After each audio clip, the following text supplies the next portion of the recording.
सीतापुर में पुलिस ने लोकसभा चुनाव की मतदान की प्रक्रिया तो सकुशल संपन्न करा ली है, लेकिन अब रामपुर मथुरा के ग्राम पाल्हापुर में हुए नरसंहार के खुलासे की सबसे बड़ी चुनौती पुलिस के सामने है।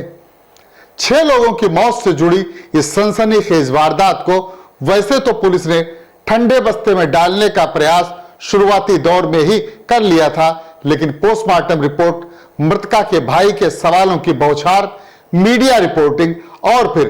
सूबे के डीजीपी द्वारा इस घटना का संज्ञान लेने के बाद जिस तरह से कल आईजी रेंज ने इस घटना के तफ्तीश की मॉनिटरिंग करने की जिम्मेदारी स्वयं ओढ़ ली है, उससे अब यह उम्मीद की जाने लगी है कि वारदात से जुड़ी हर एक सच्चाई अब खुलकर सामने आएगी और अगर कातिल जिंदा है तो उसे सलाखों के पीछे पहुंचना पड़ेगा। पुलिस ने अपनी तफ्तीश की सुई उन पारिवारिक सदस्यों की ओर भी घुमा रखी है जिनसे पूछताछ के बाद किसी ठोस नतीजे पर पहुंचा जा सकता है।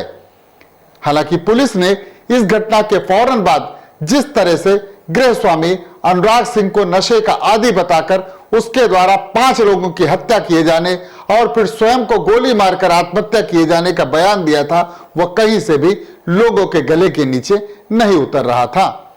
गांव वाले और परिवार वाले भी पुलिस के इस बयान से ना इत्तफाकी जाहिर कर रहे थे और मीडिया की एनालिसिस में भी दाल में कुछ काला होने का शक लगातार जताया जा रहा था।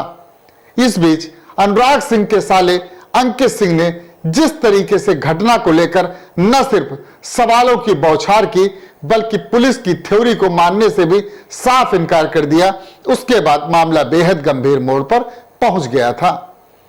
मीडिया की सक्रिय भूमिका के बाद डीजीपी प्रशांत कुमार ने घटना का संज्ञान लिया और घटना की परत दर परत खोलने के लिए सख्त निर्देश जारी किए।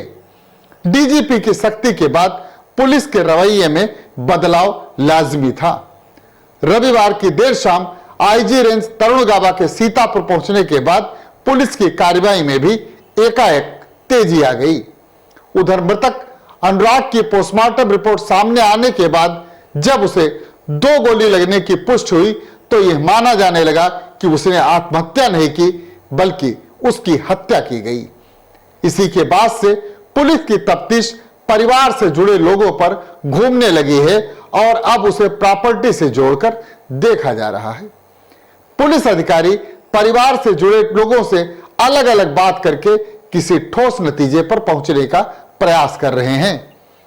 आईजी रेंज तरुण गाबा ने जिस तरीके से विवेचना की मॉनिटरिंग का जिम्मा संभाला है, उससे यह भरोसा किया जाने लगा है कि बहुत जल्द ही घटना के जुड़े तथ्य उजागर होंगे और कातिल अगर जिंदा है तो पुलिस उसका चेहरा बेनकाब कर उसे कानून के शिकंजे में पहुंचा देगी।